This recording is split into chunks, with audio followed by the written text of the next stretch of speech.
Hey, seventh grade. We're back in Touching Spirit Bear. Today we're going to be reading chapter 27, which begins on page 226. So if you can all open up to page 226 and follow along, here we go. Cole needed no second invitation into the cabin. Fumbling with the zipper, he crawled from the tent and sprinted through the cold rain. When he opened the cabin door and let himself inside, Garvey greeted him with a wink.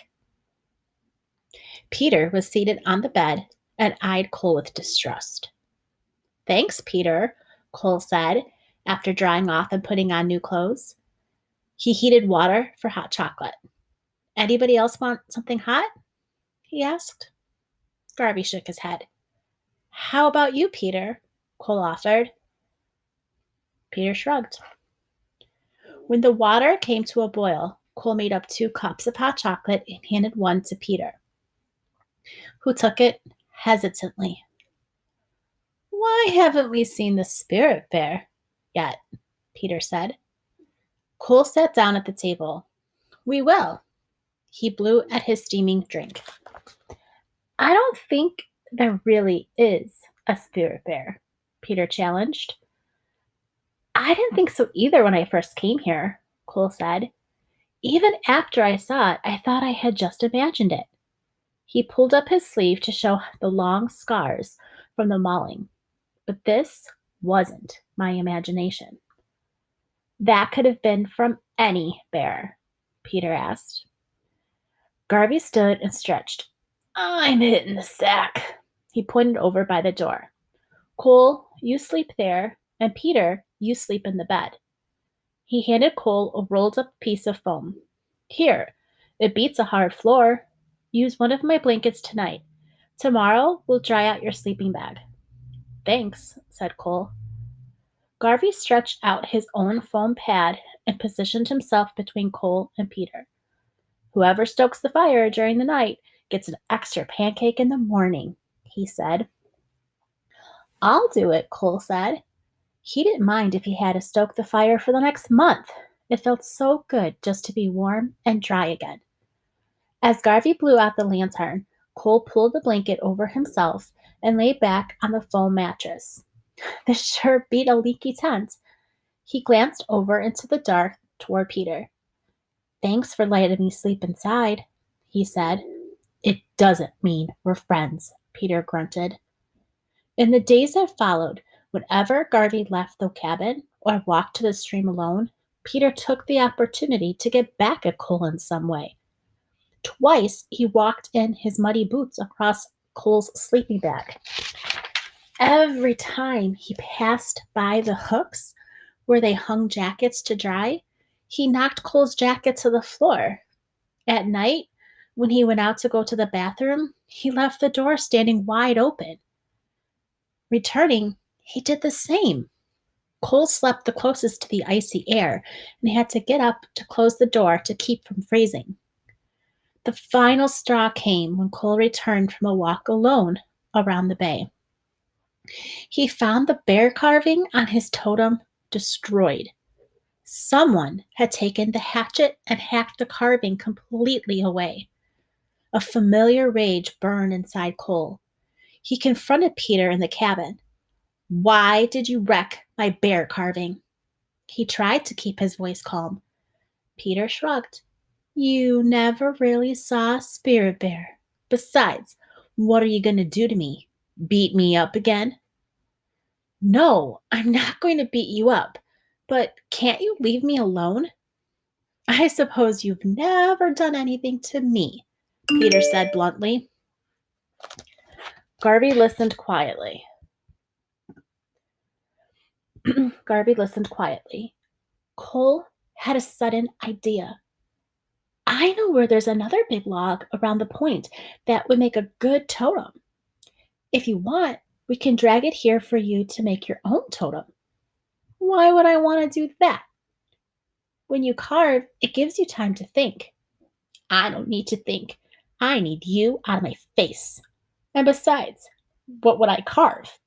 Peter asked. Anything you want. If you see a whale, carve a whale. If you see a spirit bear, you can carve a bear. I've learned from every animal I've carved. There is no spirit bear, Peter challenged again. It was just a regular black bear that hurt you, probably an ugly one. Cole ignored the comment. I'll help you drag in a carving log if you want. Peter shrugged indifferently, but after lunch he followed Cole and Garvey down the shore to see the log. Cole carried a rope. With the three of them working, they floated the log back along the shoreline. By dark, they had maneuvered it up beside the cabin next to Cole's totem. So, what should I carve first? Asked Peter. Whatever you want. What was the last animal you saw? Asked Cole. I saw a mouse in the cabin this morning. Cole smiled. But tonight we'll dance the mouse dance, and tomorrow you can carve a mouse.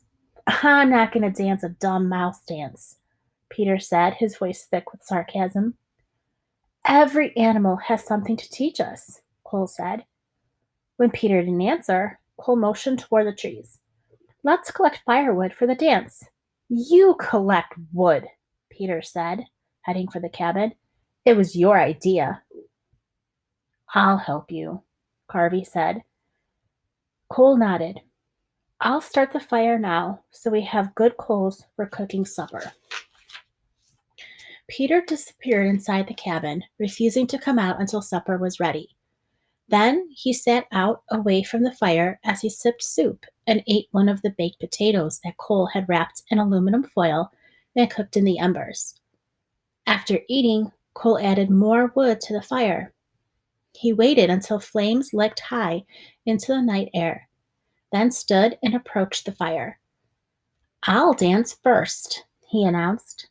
Slowly, he moved around the fire, pretending to sniff about like a mouse. Suddenly, he scampered away from the fire as if frightened, then came back again, sniffing. Finally, he pretended to eat a full meal. When he finished, he sat down. My mouse dance taught me that a mouse is persistent and bold, he said.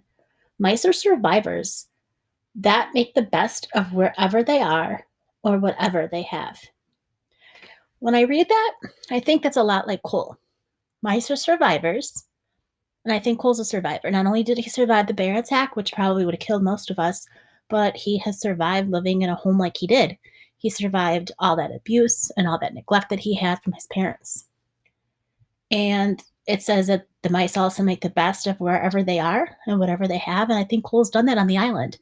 He's really tried to appreciate the opportunity. He has made the totem. He added to the cabin a little bit. He tried to learn lessons, and he's not afraid, and he's not like fighting it anymore. So when he mentions what he learned from a mouse, I could really see a lot of that in Cole. Garvey nodded. That's a good lesson. Now it's my turn. He stood and moved around the fire. Garvey's dance seemed to mesmerize Peter, who watched closely, following every movement. After Garvey finally sat down and finished explaining that mice are often not noticed and see things others don't, Peter stood and began dancing. His moves were jerky and unsure, and he kept glancing self-consciously over his shoulder, but he continued to move. When he finished, he remained standing beside the fire without speaking. So what did you learn from your dance? Asked Garvey. I learned that I look like a stupid dork, Peter said sharply. He turned and ran into the cabin. Cole and Garvey remained by the fire. He's never going to forgive me, Cole said. Garvey shrugged. Think how much your arm and hip still hurt. Wounds of the spirit heal even slower. Cole thought about Garvey's words long after they went to bed. The next morning, he went out and began carving a mouse into his log instead of going to the pond. He didn't have the heart to carve another bear where Peter had destroyed the first one. The bear carving had taken nearly a week to finish. Reluctantly, Peter came out and began carving at his own log. By late afternoon, both boys had carved mice into their logs. Cole couldn't believe how real Peter's carving looked. That's unbelievable, he said. Where did you learn to carve? I think my mouse looks better than yours, said Peter. It does, said Cole. But carving a totem isn't a competition, Saying your carving is better is like saying your feelings are better. Peter smirked. Mine are. He turned to Cole. Did you really see a spirit bear? Cole nodded and told how he had pulled a handful of white hair from the bear that mauled him and then thrown it away. The only reason I always had to prove things was because I knew I was a liar, he said. I threw the white hair away because I decided I was tired of lying. Peter studied Cole as they went into the cabin for lunch. He sat quietly through the whole meal. After lunch, he turned to his log and kept carving. I wanted to be by myself, he told Cole. Yeah, I want to be by myself, he told Cole. Cole and Garvey looked at each other, but agreed to take a long hike outside the bay to look for whales. It was nearly dark by the time they returned. Hiking back around the bay in the gathering dusk, Cole could see Peter still carving, but not on his own log. That jerk, Cole said. He's messing with my totem again. Hey, he screamed, breaking into a run. What are you doing? Peter stepped back from the log as Cole came running up. Cole stared down, dumbfounded. In the same spot where the bear carving had been destroyed, Peter had almost completed another bear. The new carving was so real, the bear looked as if it were stepping out of the log. That's incredible, Cole exclaimed. Hope you didn't mind, Peter said. Could you teach me how to carve like that? Cole asked. Peter shrugged. Depends on if you want to learn. He turned away and headed into the cabin. Okay, so that's the end of chapter 7. What do you think about that ending? What do you think about Peter and the fact that he decided to take the carving that he destroyed and recreate it and make it even better? Do you think that that's Peter's way of apologizing?